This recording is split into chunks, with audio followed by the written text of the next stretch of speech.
ಮಿತ್ರರೇ ನಮಸ್ಕಾರ. ಮಿತ್ರರೇ, ಬಹಳ ದಿನಗಳ ನಂತರ ಅತ್ಯಂತ ಕೆಟ್ಟ ಸುದ್ದಿಯನ್ನು ನಿಮಗೆ ಹೇಳ್ತಾ ಇದ್ದೀನಿ. ಇದನ್ನು ಹೇಳೋದಕ್ಕೆ ಮನಸ್ಸಿಗೆ ಭಾರ ಆಗ್ತಾ ಇದೆ. ಯಾವುದು ಆಗಬಾರದು ಅಂತ ನಾವು ನೀವು ಭಾವಿಸಿದ್ವೋ ಅದು ಆಗೋಗಿದೆ. ಅದೇನು ಕೇಳಿದ್ರೆ, ಪಶ್ಚಿಮ ಏಷ್ಯಾದ ಯುದ್ಧಕ್ಕೆ ಭಾರತ ಬೆಲೆ ತೆತ್ತಿದ್ದೆಷ್ಟು ಅನ್ನುವಂಥ ರಿಪೋರ್ಟ್ ಈಗ ಹೊರಗೆ ಬಂದಿದೆ. ಈ ಯುದ್ಧಕ್ಕೂ ಭಾರತಕ್ಕೂ ಸಂಬಂಧ ಇಲ್ಲ. ಭಾರತ ನ್ಯೂಟ್ರಲ್ ದೇಶ, ಯುದ್ಧಕ್ಕೆ ಯಾವುದೇ ರೀತಿಯಲ್ಲೂ ಬೆಂಬಲವನ್ನು ಕೊಡ್ತಾ ಇಲ್ಲ. ಆದರೆ ಯುದ್ಧದಲ್ಲಿ ಅತ್ಯಂತ ನಷ್ಟ ಅನುಭವಿಸಿದಂತಹ ದೇಶ ಭಾರತ. ಬಹಳ ವಿಪರ್ಯಾಸದ ಸಂಗತಿ ಇದು. ಭಾರತ 2028ಕ್ಕೆ ವಿಶ್ವದಲ್ಲೇ 3ನೇ ಅತಿದೊಡ್ಡ ಆರ್ಥಿಕ ಶಕ್ತಿಯಾಗಿ ಹೊರಹೊಮ್ಮಬೇಕು, ಭಾರತ ವಿಶ್ವದ ಅತ್ಯಂತ ಬಲಾಢ್ಯ ಎಕಾನಮಿ ಆಗಬೇಕು ಅಂತ ಪಣ ತೊಟ್ಟಂತಹ ದೇಶ. ಅದೇ ದಿಕ್ಕಿನತ್ತ ಸಾಗ್ತಾ ಇದ್ವಿ ಕೂಡ. ಪ್ರಧಾನಿ ನರೇಂದ್ರ ಮೋದಿ ಅವರ ಕನಸಾಗಿತ್ತದು. ಅವರು ಅನೇಕ ಬಾರಿ ಹೇಳ್ತಾ ಇದ್ರು ಕೂಡ. ಆದರೆ ಇವತ್ತು ಆ ಕನಸು ನುಚ್ಚು ನೂರಾಗಿ ಹೋಗಿದೆ. ಯಾಕೆ ಕೇಳಿದ್ರೆ, ಭಾರತ ಇವತ್ತು ವಿಶ್ವದ GDPಯ ರ್ಯಾಂಕಿಂಗ್ನಲ್ಲಿ 2 ಸ್ಥಾನದ ಕುಸಿತ ಕಂಡಿದೆ. 4ನೇ ಪ್ಲೇಸ್ನಲ್ಲಿದ್ದವರು ಈಗ 6ನೇ ಸ್ಥಾನಕ್ಕೆ ಕುಸಿದಿದ್ದೀವಿ. ನಮ್ಮನ್ನ UK ಮತ್ತೆ ಬೀಟ್ ಮಾಡಿದೆ, ಜಪಾನ್ ಬೀಟ್ ಮಾಡಿ ಮುಂದೆ ಹೋಗ್ಬಿಟ್ಟಿದೆ. ಯುದ್ಧ ಭಾರತಕ್ಕೆ ಬಹಳ ದುಬಾರಿಯಾಗಿದೆ. ಮಿತ್ರರೇ, ಈ ವಿಡಿಯೋದಲ್ಲಿ ಇದ್ರ ಬಗ್ಗೆ ಡೀಟೇಲ್ ಆಗಿ ಮಾಹಿತಿ ಕೊಡ್ತೀನಿ. ಯಾಕೋಸ್ಕರವಾಗಿ ಭಾರತದ GDP ರ್ಯಾಂಕಿಂಗ್ನಲ್ಲಿ ಈ ಪಾಟಿ ಕುಸಿತವನ್ನು ದಾಖಲಿಸಿತು, ಇದಕ್ಕೇನು ಕಾರಣ, ಭಾರತ ಎಡವಿದ್ದಲ್ಲಿ ಅಥವಾ ಪರಿಸ್ಥಿತಿಯ ಕೈಗೊಂಬೆ ಆಗಿದೆಯಾ ಭಾರತ, ಎಲ್ಲವುದನ್ನು ಈ ವಿಡಿಯೋದಲ್ಲಿ ನಿಮಗೆ ಡೀಟೇಲ್ ಆಗಿ ತಿಳಿಸ್ಕೊಡ್ತೀನಿ. ನೀವು ಈ ವಿಡಿಯೋನ ಕೊನೆವರೆಗೂ ಮಿಸ್ ಮಾಡದೆ ನೋಡಿ. ಇರಾನ್ ವಿರುದ್ಧ ಅಮೆರಿಕ ಮತ್ತು ಇಸ್ರೇಲ್ 40 ದಿನಗಳ ಕಾಲ ಯುದ್ಧ ಮಾಡಿದ್ವಲ್ಲ. ಇನ್ನೂ ಏನು ಯುದ್ಧ ಮುಗಿದಿಲ್ಲ, ಕಂಟಿನ್ಯೂ ಆಗಬಹುದು. ಆದರೆ ತಾತ್ಕಾಲಿಕ ಯುದ್ಧ ವಿರಾಮ ಆಗಿದೆಯಲ್ಲ. ಈ ನಡುವೆ ಇರಾನ್ಗಾದಂಥ ನಷ್ಟ ಎಷ್ಟು, ಇದ್ರ ಬಗ್ಗೆ ನಾನೊಂದು ವಿಡಿಯೋ ಮಾಡಿ ನಿಮಗೆ ತಿಳಿಸ್ಕೊಟ್ಟಿದ್ದೆ. ಇರಾನ್ಗೆ ಈ 40 ದಿನದಲ್ಲಿ ಇಸ್ರೇಲ್ ಮತ್ತು ಅಮೆರಿಕ ಮಾಡಿದ ದಾಳಿಯಿಂದಾಗಿ 25 ಲಕ್ಷ ಕೋಟಿಯಷ್ಟು ನಷ್ಟ ಆಗಿದೆ ಅಂತ. ಇರಾನ್ ಓವರ್ ಆಲ್ GDPಯಲ್ಲಿ ಆಲ್ಮೋಸ್ಟ್ 70%. ಈ ನಂಬರ್ಸ್ ಅನ್ನು ಒಪ್ಕೊಳ್ಬಹುದು. ಯಾಕೆ ಅಂತಂದ್ರೆ, ಇರಾನ್ ಯುದ್ಧದಲ್ಲಿ ಮುಳುಗಿದೆ.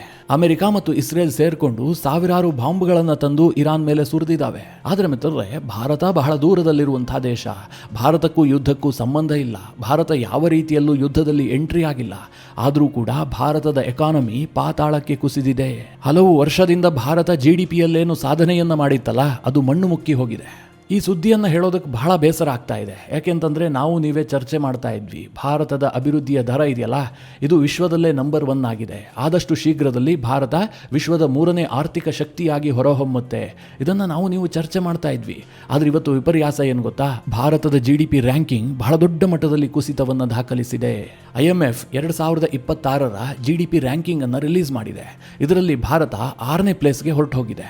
ಭಾರತ 4ನೇ ಪ್ಲೇಸ್ನಲ್ಲಿತ್ತು. ಜಪಾನನ್ನು ಕೂಡ ಬೀಟ್ ಮಾಡಿ 4ನೇ ಪ್ಲೇಸ್ಗೆ ಬಂದಿದ್ವಿ. ಜಪಾನ್ ಮತ್ತು ಭಾರತದ GDPಯ ಅಂತರ ಬಹಳ ಕಡಿಮೆ ಇತ್ತು. ಒಂದು ಹಂತದಲ್ಲಿ ನಾವು ಅವರನ್ನು ಬೀಟ್ ಮಾಡಿ ಮುಂದೆ ಹೊರಟು ಹೋಗ್ಬಿಟ್ಟಿದ್ವಿ. ಇನ್ಯಾವತ್ತೂ ನಾವು ಹಿಂದೆ ತಿರುಗಿ ನೋಡೋದೇ ಇಲ್ಲ. ನಮ್ಮ ನೆಕ್ಸ್ಟ್ ಟಾರ್ಗೆಟ್ ಇರುವಂತಹದ್ದು 5 ಟ್ರಿಲಿಯನ್ ಎಕಾನಮಿ ಇರುವಂತಹ ಜರ್ಮನಿ. 2028 ಜರ್ಮನಿಯನ್ನು ಕೂಡ ನಾವು ಬೀಟ್ ಮಾಡಿ 3rd ಪ್ಲೇಸ್ನಲ್ಲಿ ಕಾಯಂ ಆಗಿ ಫಿಕ್ಸ್ ಆಗಿಬಿಡ್ತೀವಿ. ಅನಂತರದಲ್ಲಿ ಚೈನಾ, ಅಮೆರಿಕ ಇವರಿಗೆಲ್ಲ ಕಾಂಪಿಟೇಷನ್ ಕೊಡ್ತಾ ಮುಂದಿನ ಒಂದು 10-20 ವರ್ಷದಲ್ಲಿ ಅವರನ್ನು ಬೀಟ್ ಮಾಡುವಂತಹ ಕನಸನ್ನು ಹೊಂದಿದ್ವಿ. ಆ ರೀತಿಯಾಗಿ ಮುನ್ನುಗ್ತಾ ಇದ್ವಿ. ಸುಮ್ಮನೆ ಏನೋ ಕನಸು ಕಾಣ್ತಾ ಮನೆಯಲ್ಲಿ ಕೂತಿದ್ದಲ್ಲ. ಭಾರತದ ಅಭಿವೃದ್ಧಿಯ ದರ ಇದೆಯಲ್ಲ, ವಿಶ್ವದಲ್ಲಿ ಇನ್ಯಾವ ದೇಶದ್ದು ಕೂಡ ಇರಲಿಲ್ಲ. ಕಳೆದ ಕೆಲ ಗಂಟೆಗಳ ಹಿಂದೆ IMF 2026ರ GDP ಗ್ರೋತ್ ರೇಟ್ ಅನ್ನು ಪ್ರೆಡಿಕ್ಟ್ ಮಾಡಿದೆ. ಅದರಲ್ಲಿ ಭಾರತ 6.5% ಗ್ರೋತ್ ರೇಟ್ ಅನ್ನು ದಾಖಲಿಸಬಹುದು ಅಂತ IMF ಹೇಳಿದೆ. ಅಂದ್ರೆ ಇಷ್ಟೆಲ್ಲ ಸಮಸ್ಯೆಗಳಿದ್ರೂ ಕೂಡ GDP ಗ್ರೋತ್ ರೇಟ್ಗೆ ತೊಂದರೆ ಆಗೋದಿಲ್ಲ ಅಂತ. ಹೀಗಾಗಿ ಭಾರತ ಕನಸು ಕಾಣ್ತಾ ಇತ್ತು, ನಾವು ಮುಂದೆ ಹೋಗ್ತಾ ಇರ್ತೀವಿ ಅಂತ. ಆದರೆ ಮಿತ್ರರೇ, ಯುದ್ಧ ಎಲ್ಲವುದನ್ನು ತಲೆ ಕೆಳಗೆ ಮಾಡಿದೆ. ಭಾರತ GDP ರ್ಯಾಂಕಿಂಗ್ನಲ್ಲಿ 2 ಸ್ಥಾನವನ್ನು ಕುಸಿತ ದಾಖಲಿಸಿದೆ. ಜಪಾನ್ ನಂಬರ್ 4ಗೆ ಬಂದರೆ UK ನಂಬರ್ 5ಗೆ ಬಂದಿದೆ. ಭಾರತ 6ನೇ ಸ್ಥಾನಕ್ಕೆ ಕುಸಿದಿದೆ. ಇಲ್ಲಿ ನೀವು ಕನ್ಫ್ಯೂಸ್ ಆಗಬೇಡಿ, ನಾನು ಇಲ್ಲಿ ಗ್ರೋತ್ ರೇಟ್ ಬಗ್ಗೆ ಮಾತನಾಡ್ತಾ ಇಲ್ಲ. ಭಾರತದ GDP ಗ್ರೋತ್ ರೇಟ್ ಇದೆಯಲ್ಲ, ಇದು ಇವತ್ತಿಗೂ ಕೂಡ ಉತ್ತಮವಾಗಿದೆ. America, China, Japan, Germany, UK, France ಈ ಎಲ್ಲ ದೇಶಗಳಿಗಿಂತ ನಾವು ಮುಂದಿದ್ದೀವಿ. ಯಾವುದರಲ್ಲಿ? ಗ್ರೋತ್ ರೇಟ್ನಲ್ಲಿ. ಆದರೆ ರ್ಯಾಂಕಿಂಗ್ನಲ್ಲಿ ಭಾರತ ಕುಸಿತವನ್ನು ದಾಖಲಿಸಿದೆ. ಅಷ್ಟೆಲ್ಲ ಗ್ರೋತ್ ರೇಟ್ ಅನ್ನು ಸಾಧಿಸಿಯೂ ಕೂಡ ಭಾರತದ GDP ರ್ಯಾಂಕಿಂಗ್ನಲ್ಲಿ ಯಾಕೆ ಕುಸಿತ ಆಯಿತು? ಅದು ಕೂಡ ದಿಢೀರ್ ಅಂತ ಈ ಪ್ರಶ್ನೆ ಬರುತ್ತಲ್ವಾ? ಇದಕ್ಕೆ ಕಾರಣ ಯುದ್ಧ. ಇರಾನ್ ಯುದ್ಧ ಪರೋಕ್ಷವಾಗಿ ಭಾರತದ ಎಕಾನಮಿಗೆ ಬಹಳ ದೊಡ್ಡ ಹೊಡೆತವನ್ನೇ ಕೊಟ್ಟಿದೆ. ಅದು ಹೇಗೆ ಅಂತ ಚಿಕ್ಕದಾಗಿ ಹೇಳಬೇಕು ಅಂತಂದ್ರೆ, ಯುದ್ಧದ ಕಾರಣದಿಂದಾಗಿ ಕಚ್ಚಾ ತೈಲದ ಬೆಲೆ ನಿರಂತರವಾಗಿ ಏರಿಕೆ ಕಾಣ್ತಾ ಇದೆ. ಇದರಿಂದ ತೊಂದರೆ ಆಗ್ತಾ ಇರುವಂತಹದ್ದು ಭಾರತದಂತಹ ಕಚ್ಚಾ ತೈಲ ಇಂಪೋರ್ಟ್ ಮಾಡಿಕೊಳ್ಳುವಂತಹ ದೇಶಗಳಿಗೆ. ಕಚ್ಚಾ ತೈಲದ ಬೆಲೆ ಏರ್ತಿದ್ದ ಹಾಗೆ ನೇರವಾಗಿ ಪರಿಣಾಮ ಬೀರುವಂತಹದ್ದು ಭಾರತದ ರೂಪಾಯಿಗೆ. ಪರಿಣಾಮ ಭಾರತದ ರೂಪಾಯಿ ಡಾಲರ್ ಎದುರು ಸಾರ್ವಕಾಲಿಕ ಕುಸಿತವನ್ನು ದಾಖಲಿಸಿತು. ಇದರ ನೇರ ಪರಿಣಾಮ ಯಾವುದರ ಮೇಲಾಗುತ್ತೆ ಕೇಳಿದ್ರೆ, ಭಾರತದ GDPಯ ಮೇಲಾಗುತ್ತೆ. GDPಯನ್ನು ಯಾವುದರಲ್ಲಿ ಅಳೆಯುವಂತಹದ್ದು? US ಡಾಲರ್ನಲ್ಲಿ. ನಿಮಗೀಗ ಅರ್ಥ ಆಯಿತು ಅಂತ ಭಾವಿಸಿದ್ದೀನಿ. ಡಾಲರ್ ಎದುರು ರೂಪಾಯಿ ತನ್ನ ಮೌಲ್ಯವನ್ನು ಕಳೆದುಕೊಳ್ಳುತ್ತಿದ್ದ ಹಾಗೆ ನಮ್ಮ GDPಯ ವ್ಯಾಲ್ಯೂಯೇಷನ್ ಕೂಡ ಕಡಿಮೆ ಆಗ್ತಲೇ ಬರುತ್ತೆ. ನಮಗೇನನ್ಸುತ್ತೆ, ಪ್ರತಿನಿತ್ಯ ನೋಡ್ತಾ ಇರುವಂತಹ ಸಂದರ್ಭದಲ್ಲಿ ಡಾಲರ್ ಎದುರು ಭಾರತದ ರೂಪಾಯಿ ₹1 ಕುಸಿತವನ್ನು ದಾಖಲಿಸಿದೆ. ಇದೇನ್ ಮಹಾ, ಅಥವಾ 50 ಪೈಸೆ ಕುಸಿತವನ್ನು ದಾಖಲಿಸಿದೆ, ಆಗ್ತಿರುತ್ತ ಬಿಡ್ರಿ, ನಾಳೆ ಚೇತರಿಸ್ಕೊಳ್ಳುತ್ತೆ ಅಂತ ನಾವು ನೀವು ಅಂದುಕೊಳ್ತೀವಿ. ಆದ್ರೆ ಹಾಗಾಗೋದಿಲ್ಲ ಮಿತ್ರರೇ. ಈ ₹1 ₹2 ಕುಸಿತ ದಾಖಲಾಗೋದಿದೆಯಲ್ಲ, ಇದು ನಮ್ಮ ಓವರ್ ಆಲ್ GDP ವ್ಯಾಲ್ಯೂಯೇಷನ್ನಲ್ಲಿ ಬಿಲಿಯನ್ಸ್ ಆಫ್ ಡಾಲರ್ ಕಡಿಮೆ ಮಾಡಿಬಿಡುತ್ತೆ. ಇದರ ಪರಿಣಾಮ ಏನಾಗಿದೆ ಕೇಳಿದ್ರೆ, ಭಾರತದ GDP ವ್ಯಾಲ್ಯೂಯೇಷನ್ ಇದೆಯಲ್ಲ, ಸರಿಸುಮಾರು $0.25 ಟ್ರಿಲಿಯನ್ ಮೌಲ್ಯ ಕಳೆದುಕೊಂಡಿದೆ. ಹೀಗಾಗಿ ಭಾರತ 6ನೇ ಪ್ಲೇಸ್ಗೆ ಹೊರಟು ಹೋಗಿದೆ. ಬಹುಶಃ ಭಾರತ ಸರ್ಕಾರ ರೂಪಾಯಿ ವ್ಯಾಲ್ಯೂ ಬಗ್ಗೆ ಬಹಳ ಹೆಚ್ಚು ತಲೆ ಕೆಡಿಸ್ಕೊಳ್ಬೇಕು. ನಾವು ಅಭಿವೃದ್ಧಿಯ ದರದ ಬಗ್ಗೆ ಹೆಚ್ಚಿಗೆ ತಲೆ ಕೆಡಿಸ್ಕೊಂಡಿದ್ದೀವಿ, ಆ ದಿಕ್ಕಿನತ್ತ ಬಹಳ ಕೆಲಸ ಮಾಡ್ತಾ ಇದ್ದೀವಿ. ಅದು ಓಕೆ, ಅದು ಅದ್ರ ಪಾಡಿಗೆ ಆಗ್ತಾ ಇದೆ. ಆದರೆ ಎಲ್ಲಿಯವರೆಗೂ ಕೂಡ ನಮ್ಮ ರೂಪಾಯಿ ದರದಲ್ಲಿ ಸ್ಟೆಬಿಲಿಟಿಯನ್ನು ಸಾಧಿಸೋದಿಲ್ವೋ, ಡಾಲರ್ ಎದುರು ನಾವು ಸದೃಢವಾಗಿ ನಿಂತ್ಕೊಳ್ಳೋದಿಲ್ವೋ, ಅಲ್ಲಿಯವರೆಗೂ ಕೂಡ ಇಂತಹ ಕುಸಿತವನ್ನು ಭಾರತ ನೋಡಲೇಬೇಕಾಗತ್ತೆ. ನಾವೆಷ್ಟೇ GDPಯಲ್ಲಿ ಸಾಧನೆ ಮಾಡಿದ್ರೂ ಕೂಡ ರೂಪಾಯಿಯ ಮೌಲ್ಯದ ಕುಸಿತ ಇದೆಯಲ್ಲ, ಅದು ನುಂಗಿ ಹಾಕಿಬಿಡುತ್ತೆ. ಉದಾಹರಣೆಗೆ, ಇವತ್ತು ಡಾಲರ್ ಎದುರು ಭಾರತದ ರೂಪಾಯಿಯ ಮೌಲ್ಯ ಸರಿಸುಮಾರು $93 ಇದೆ. ನಾಳೆ ಇದೇನಾದರೂ $100 ಹೋಯ್ತು ಅಂತಂದ್ರೆ ಭಾರತದ ಓವರ್ ಆಲ್ ಎಕಾನಮಿ ಇದೆಯಲ್ಲ, ಇನ್ನೂ ಕುಸಿತವನ್ನು ದಾಖಲಿಸುತ್ತೆ. ಫ್ರಾನ್ಸ್ಗಿಂತಲೂ ನಾವು ಕೆಳಗೆ ಹೊರಟು ಹೋಗ್ಬಿಡಬಹುದು, ಹೇಳೋದಕ್ಕೆ ಸಾಧ್ಯ ಇಲ್ಲ. ರೂಪಾಯಿಯನ್ನು ನಾವು ಸ್ಟ್ರೆಂಥನ್ ಮಾಡಬೇಕು ಅಂತಂದರೆ ಅದಕ್ಕೇನೋ ರಾಕೆಟ್ ಸೈನ್ಸ್ ಇಲ್ಲವೇ ಇಲ್ಲ. ಅದಕ್ಕಿರುವಂತಹದ್ದೊಂದೇ, ಭಾರತದ ಎಕ್ಸ್ಪೋರ್ಟನ್ನು ಜಾಸ್ತಿ ಮಾಡಬೇಕು, ಇಂಪೋರ್ಟನ್ನು ಕಡಿಮೆ ಮಾಡಬೇಕು. ಭಾರತದ ಇಂಪೋರ್ಟ್ ಕಡಿಮೆ ಆಗಿ ಎಕ್ಸ್ಪೋರ್ಟ್ ಜಾಸ್ತಿ ಆಗಬೇಕು ಅಂತಂದರೆ ಕಚ್ಚಾ ತೈಲದ ಮೇಲಿನ ನಮ್ಮ ಅವಲಂಬನೆ ಕಡಿಮೆ ಆಗಬೇಕು, ಆಲ್ಟರ್ನೇಟಿವ್ ಇಂಧನದ ಸೋರ್ಸನ್ನು ಡೆವಲಪ್ ಮಾಡಬೇಕು.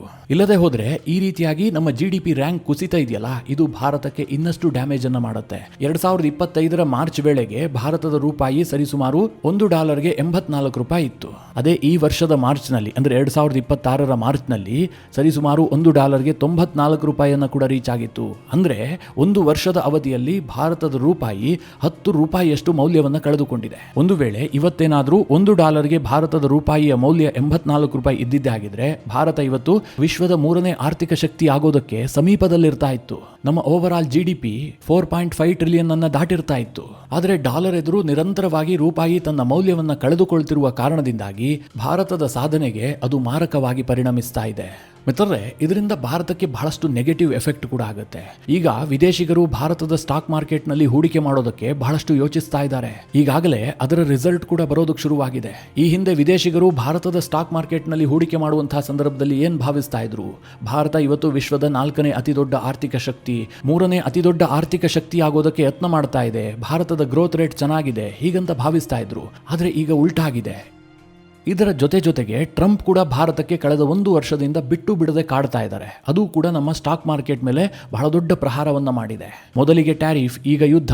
ಈ ಕಾರಣದಿಂದಾಗಿ ಕಳೆದ 1 ವರ್ಷದಲ್ಲಿ ಭಾರತದ ಸ್ಟಾಕ್ ಮಾರ್ಕೆಟ್ ಕೊಟ್ಟಂತಹ ರಿಟರ್ನ್ಸ್ ಇದೆಯಲ್ಲ, ಇದು -7.33%. ಅಂದರೆ 1 ವರ್ಷದ ಹಿಂದೆ ನೀವು ₹100 ಭಾರತದ ಸ್ಟಾಕ್ ಮಾರ್ಕೆಟ್ನಲ್ಲಿ ಇನ್ವೆಸ್ಟ್ ಮಾಡಿದ್ರೆ ಈ ವರ್ಷ ಅದು $92.77 ಮಾತ್ರ ಉಳಿದುಕೊಂಡಿರುತ್ತೆ. ಬೇರೆ ಬೇರೆ ದೇಶದಲ್ಲೂ ಕೂಡ ಕಡಿಮೆ ರಿಟರ್ನ್ಸ್ ಇದೆ, ಆದರೆ ನೆಗೆಟಿವ್ ರಿಟರ್ನ್ಸ್ ಇಲ್ಲ. ಉದಾಹರಣೆಗೆ ಜಪಾನ್ 12% ರಿಟರ್ನ್ಸ್ ಅನ್ನು ಕೊಟ್ಟಿದೆ, UK 6% ಕೊಟ್ಟಿದೆ, ಕೆನಡಾದ ಮಾರುಕಟ್ಟೆ 7% ರಿಟರ್ನ್ಸ್ ಅನ್ನು ಕೊಟ್ಟಿದೆ, ಇಟಲಿ 6%, ಚೈನಾದಲ್ಲಿ 0.09%, USA 2.4% ರಿಟರ್ನ್ಸ್ ಅನ್ನು ಕೊಟ್ಟರೆ ಫ್ರಾನ್ಸ್ 0.97% ರಿಟರ್ನ್ಸ್ ಅನ್ನು ಕೊಟ್ಟಿದೆ.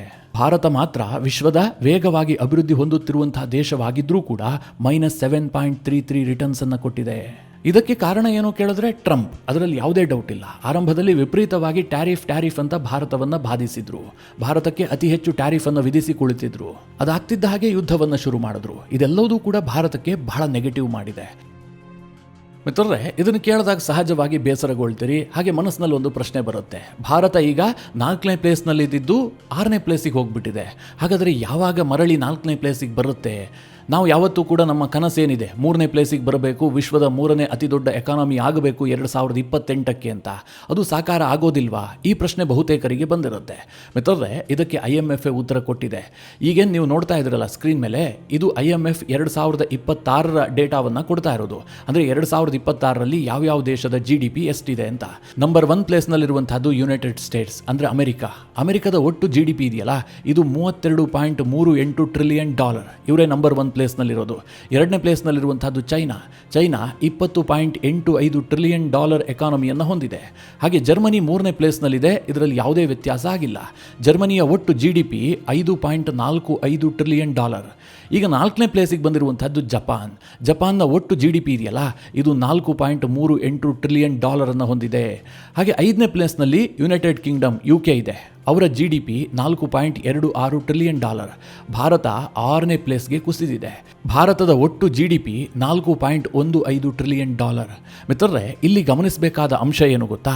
ಭಾರತ 6ನೇ ಸ್ಥಾನಕ್ಕೆ ಕುಸಿಯೋದಕ್ಕೆ ಕಾರಣ ಏನು ಕೇಳಿದ್ರೆ, ಭಾರತದ GDP ಈ ಮೊದಲು ಅಂದರೆ ಯುದ್ಧ ಶುರುವಾಗೋದಕ್ಕೂ ಮುಂಚೆ 4.38 ಅಥವಾ 4.39 ಟ್ರಿಲಿಯನ್ ಡಾಲರ್ನಷ್ಟಿತ್ತು.